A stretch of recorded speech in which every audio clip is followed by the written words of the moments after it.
కాబట్టి రాజులకు సంబంధించినది రాజకీయాలు కలిసి విద్యార్థుల జీవితాలను పావులుగా వాడుకొని వారి జీవితాలను పాడు చేస్తున్నాయి.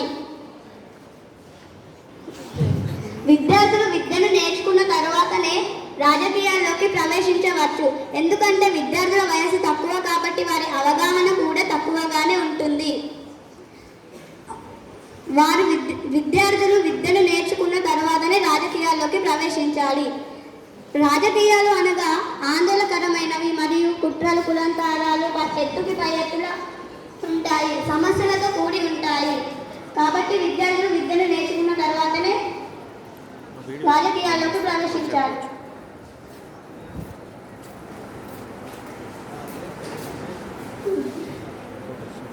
ఈ అవకాశం ఇచ్చిన మీ అందరికీ నా యొక్క హృదయపూర్వక ధన్యవాదాలు. Thank you.